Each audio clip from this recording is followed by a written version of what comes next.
on Saturday as Germany mourned its Chancellor of Unity, Helmut Kohl. Germany's longest-serving post-war chancellor from 1982 to 1998, Kohl died at the age of 87, and he's one of post-war Europe's key political figures. Kohl was the leader who reunited Germany and placed the country at the heart of a new Europe. A devout Catholic, he graduated in law and politics before going on to become the leader of the Christian Democratic Party in 1973 at the age of 43. Key post-war political figures. Helmut Kohl was the leader who reunited Germany and placed the country at the heart of a new Europe. A devout Catholic, he graduated in law and politics before going on to become leader of the Christian Democratic Union in 1973 at the age of 43. Just 10 years later, he had risen to the top of his country's political ranks.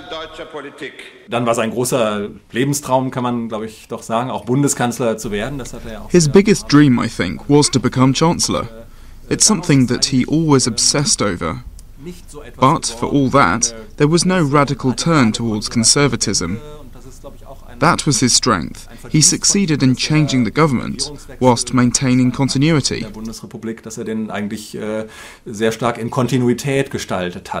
It was following his first election victory that he took the hand of French President François Mitterrand at a remembrance ceremony in Verdun.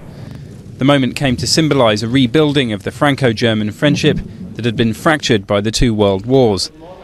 That friendship was to become the cornerstone of further European integration, opening the way for the creation of a single European market.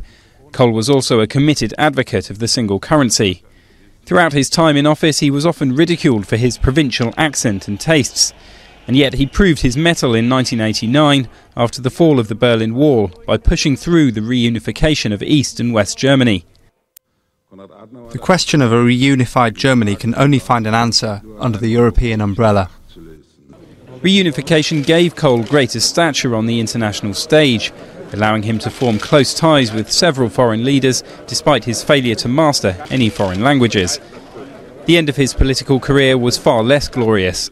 In 1999, news emerged that his CDU party had received illegal donations. But to this day, he's still recognised as one of the fathers of European integration. And his former protégé, the current German Chancellor Angela Merkel, acknowledges the influence of his legacy. I think that what Helmut Kohl said is still valid today. German unity and European unity are two sides of the same coin. From 2009 onwards, Kohl had to use a wheelchair to get around following a hip fracture. But he was still able to join other former leaders, including George Bush Sr. and Mikhail Gorbachev, at a ceremony to mark 20 years since the fall of the Berlin Wall and the subsequent reunification, which was perhaps his greatest achievement. Anger boiled